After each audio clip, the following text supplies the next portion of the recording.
साल 1990 से साल 2010 के बीच पूरा देश जानता था कि मुख्तार अंसारी एक बहुत बड़ा माफिया है, लेकिन बावजूद इसके उसके खिलाफ कोई कुछ नहीं कर पाया। इसी बीच साल 2005 में कृष्णानंद की जघन्य हत्या हुई।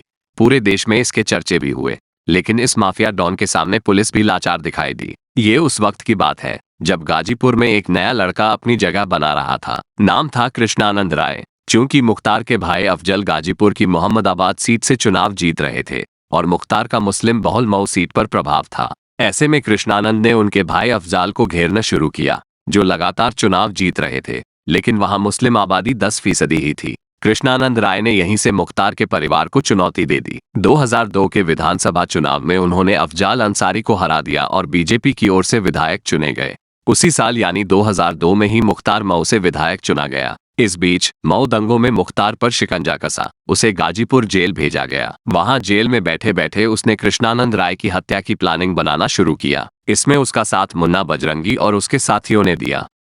मुख्तार के जेल जाने के बाद कृष्णानंद और लापरवाह हो गए थे। 29 नवंबर 2005 को शाम 4 बजे के आसपास जब वे अपने गांव लौट रहे थे तो उन्हें घेर लिया गया और AK-47 से अंधाधुंध फायरिंग की गई। करीब 400 गोलियां चलाई गईं। कृष्णानंद समेत 7 लोग मारे गए। कृष्णानंद राय के शरीर से 67 गोलियां निकाली गईं। 26 दिसंबर 2005 को कृष्णानंदन मार दिए गए। 5 राइफलें चली थी AK-47 और G3, 67 गोली लगी थी।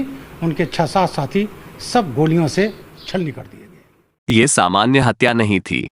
खुद राजनाथ सिंह इस हत्या के विरोध में मुलायम सरकार के खिलाफ सड़क पर उतरे थे। वहीं उस वक्त कृष्णानंद राय की चुटिया फेमस हो चुकी थी। कहा जाता है कि हमलावरों में से एक हनुमान पांडेय ने उनकी चुटिया काट ली थी। बाद में उसी दौरान का एक ऑडियो सामने आया जिसमें मुख्तार जेल से ही एक माफिया से बात कर रहा था और बता रहा था चुटिया काट ली है। लेकिन अब जब मुख्तार अंसारी मौत के आगोश में समा चुका है, तब कृष्णानंद की पत्नी ने काशी विश्वनाथ के दर्शन किए और कहा है कि बाबा का आशीर्वाद मिला है। तो ऐसे आतंक के अंत को आप किस नजरिए से देखते हैं? अपनी राय भी जरूर कमेंट करें।